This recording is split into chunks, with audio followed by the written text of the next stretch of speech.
meu serviço é muito caro. Depende de como te posiciona. Total, Olha só, percebe que a maior parte de advogados, médicos que dão entrevista são sempre os mesmos, se tu olhar nos veículos. Por quê? Porque a imprensa já sabe quem fala bem, quem está disponível, quem tem conhecimento, né? Então, a imprensa diz para o mercado quem é bom e quem não é. Qual é o grande... É que nem tu disseste, Marrone, que valor tem eu entrar nessa agenda, entrar nessa lista, né? Agora, não pode ficar assim, hoje posso, hoje amanhã não posso. Hoje quero, amanhã não quero. Se tu não quer, outro entra na tua frente na lista, né? Então, quando a gente tem esse poder de relacionamento, a gente também ganha uma certa credibilidade com os próprios jornalistas. Então, quando a gente chega e diz, isso é importante, eles acreditam. Porque eles também não entendem o nosso segmento. Então, se eu chego pro cliente, a gente tem empresa milhas, né? Tua empresa patrocinando. Se eu digo, olha, jornalista, meu colega, relação de colega para colega, essa pauta lá é importante, isso aqui é sério. Eles vão me escutar. Opa, se é sério, eu quero dar um furo. Hoje em dia mudou o formato de jornal, né? Antigamente a gente tinha um repórter em cada esquina. Hoje nossos colegas precisam do papel do assessor de imprensa. Um ajuda o outro. Então as empresas têm que tirar proveito disso. Perfeito. Acho que isso é muito interessante, assim, e é o que a gente falou no início ali. Muitas vezes o gerente de marketing, o diretor, ele nem sabe que existe essa possibilidade. Não sabe. Porque ele não veio do tempo onde isso era comum. E houve um tempo em que era comum. Teve um tempo que era comum. E, claro, era mais fechado, tinham menos opções, mas hoje tem vários portais que gostariam de ter uma matéria para poder estar colocando lá. Exatamente. E eles não têm a chance de conhecer o teu produto. Exatamente. A assessoria de imprensa, ela vem migrando, né? Então, lá pelos anos 70, ela era muito forte dentro de grandes empresas. E aí começou a criar esse mito em volta, né? Isso aqui é só para grandes empresas, né?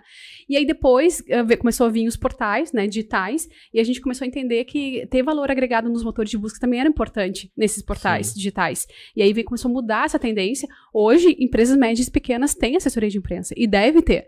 A gente consegue hoje facilitar, flexibilizar, né, essa estrutura. E existem ainda grandes contas, né, que trabalham só com assessoria de imprensa e que são caras realmente, porque a demanda é muito forte, mas em geral uma pequena empresa já consegue articular com uma boa assessoria entre os veículos. É bem tranquilo, bem especial. Sim, não, perfeito. E eu vou te perguntar isso, né, e tamanho hoje, eu diria, na minha visão, que qualquer tamanho serve, só que são comunicações diferentes, né? São comunicações diferentes.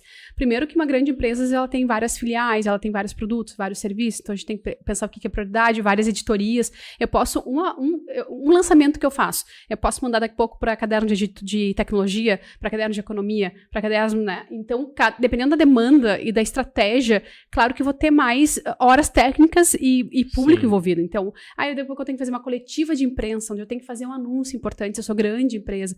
Essas aí são contas que, obviamente, requerem um investimento maior em assessoria de imprensa. Agora, pequenas empresas do dia a dia, eu tenho uma pauta, eu tenho uma novidade, eu tenho um conhecimento para passar. E esse conhecimento é uma palavra que a gente tem que aprofundar. Eu tenho conhecimento para passar. Posso fazer uma pauta que seja razoável, que é possível de eu pagar? Pode e deve. Tá? Não só porque, não pensando que isso vai trazer venda, mas pensando que isso vai ser um grande portfólio para tua venda. E a gente pode conversar também como tu faz isso. Eu tenho clientes que fazem chover com uma pauta. Tem clientes que guardam ela, né? Não sei eu não sei que resultado eu vou ter disso. Sei que é importante, fiz, mas e agora, né? Sim, sabe o que você falou, a história do conhecimento, isso é muito legal até para o pessoal que está com a gente, que é o seguinte, todas as empresas grandes, elas viram em algum momento uma faculdade. Elas se tornam uma faculdade. Importante. Primeiro porque o bom vendedor, o bom marqueteiro, você vai ter que criar. Porque esse cara, se ele vir pronto, ele vem com cacuete, ele vem com gíria. Se você vê as empresas grandes, o cara tá lá 10, 20 anos. E ele vai ter que formar pessoas para que ele se torne inútil para aquele cargo e útil para o próximo. Então a empresa em si, ela é uma grande escola. E quando você fala da assessoria de imprensa, é isso, é educar o público. Exato. Porque a gente reclama, não, mas meu concorrente está comprando daquele pilantra. Mas a culpa é sua. A culpa de não ter levado a informação correta é sua. Você teve a oportunidade de não, eu me garanto. Muito bom para criar onda de mercado também, né? A assessoria de imprensa é especial para criar onda de mercado. Por exemplo, tô lançando um produto que não existe no mercado. Ninguém conhece. Porque às vezes tu tem um monte de concorrência, é ruim, mas por outro lado tu já tem uma fatia de demanda, né? Às vezes tu tem que criar a demanda. A assessoria de imprensa é perfeito justamente por causa disso. Porque eu vou educar, eu vou fazer uma pauta aqui, eu vou dar uma entrevista ali, eu vou falar sobre um viés, né, de melhoria de problema que eu resolvo com a sociedade por ali. Então eu vou construindo uma narrativa, né, onde eu consigo me encaixar diante do público. Isso é muito valioso quando tu sabe tirar proveito. A gente viu isso, né, na pandemia ali, né? Eu acho que a gente via, assim, as empresas que eram queridinhas e as empresas que não eram queridinhas. E eu acho que é muito legal, tá? Acho que isso pro pessoal aí, do meu lado, pelo menos, é o maior aprendizado, que é o seguinte. Quando você tem uma boa relação com a mídia e você erra, você não é tão penalizado quanto quando você não tem uma boa relação e erra. Com certeza. A gente vê isso na política, certeza. né? A gente viu o que aconteceu, a gente viu isso 100%, sim, né? Sim. Eu não sou queridinho e faço uma falha. Exatamente. Acabou a minha carreira. Acabou.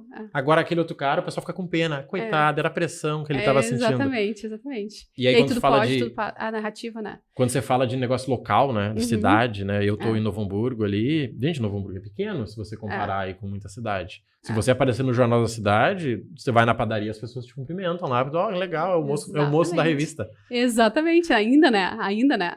Embora hoje em dia existe uma poluição da informação de as pessoas, e isso é uma preocupação dos nossos clientes também, né? Mas tem tanta informação, como é que eu tenho certeza que eu vou sair na revista e vou ser visto, né? E aí eu penso o seguinte, eu sempre digo o seguinte, não se preocupa com a quantidade de volume de poluição que tem de informação, se preocupa com o teu conhecimento que tu vai passar, né? Porque aí as pessoas ficam retraídas. Mas eu não vou nem começar a falar porque tem tanta gente falando, né? Mas aí não começa nunca. E não se posiciona nunca, e não ganha espaço nunca.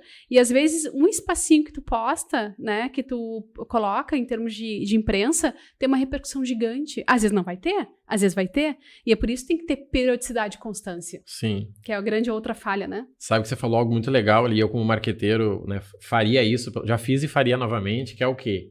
Você conseguiu a matéria na revista lá. Você tem os teus 100 clientes, você tem 10 que são os maiores clientes. Imagina você mandar para esse cliente essa revista com a paginazinha marcada e, sei lá, uma caixinha de bombom. Isso aí faz parte de uma estratégia de marketing. Simples. Perfeito! Isso é estratégia de marketing atrelado ao comercial, que é o que falta nas empresas. Porque o que acontece, gente? Isso é muito interessante a gente entender. Toda venda ela é emocional, certo? Venda, né? A não ser uma venda de uma casa ou compra, mas a venda é emocional. Por ser emocional, a pessoa busca no vendedor um apoio para aquela decisão. Mas essa caneca é a melhor pra mim? Então eu vou levar. Se o vendedor falar, não sei se ficou. A gente vê mulher, né? Vai provar vestido. Mas se ficou bom, eu tô gorda. Não, ficou. Então eu vou levar. Então quando a gente fala do teu cliente conseguir mostrar pra esposa, pro filho, olha só o que o pai comprou aqui, ó. Nossa, pai, saiu na revista. Viu só? A gente fez uma boa escolha. Diferente de ver o concorrente dizer, nossa, eu acho que eu deveria ter ido naquela outra loja. Com carro a gente vê isso, né? Exato. A gente vê os youtubers aí tomando forma, por quê? Porque muitas vezes aquela marca não fez um trabalho legal numa revista para mostrar. E às vezes é muito humanizar, né? Eu vejo que a assessoria de imprensa é muito humanizar. Eu tenho visto, pelo menos, talvez é uma característica minha, né, do que eu olho, que você consegue muitas pautas com o especialista, não com a empresa. O engenheiro que fez o motor vai falar sobre velocidade. Isso pesa mais no cara que está comprando o carro do que a empresa lá dizer, nossa, nosso motor é o melhor. Com certeza. E perceba que numa situação dessas a gente não vai vender a empresa. A gente vai transmitir o nosso conhecimento, que hoje nunca tanto foi valorizado como é agora. Então, antigamente, eu tinha que fazer um pitch de venda, de botar um anúncio. Hoje em dia, tu bota um anúncio numa revista mesmo, não quer dizer que vendeu. Porque hoje em dia as pessoas estão agregando valor ao conhecimento. E existem estudos que comprovam que quanto mais conhecimento tu entrega, mais retorno tu tem. E aqui a gente já quebra uma objeção do público, dos empresários, no sentido, mas eu vou falar, vou entregar o ouro pro bandido, vou entregar pra concorrência, vou perder market share. Não, ao contrário. A gente tem que desconstruir isso, porque é isso que te aproxima com o teu cliente, que faz tu fidelizar a tua marca no teu cliente. Né? Então, como é que tu vai deixar a assessoria de imprensa de lado, se tu tem ali um canhão para te posicionar em termos de transmissão de conhecimento?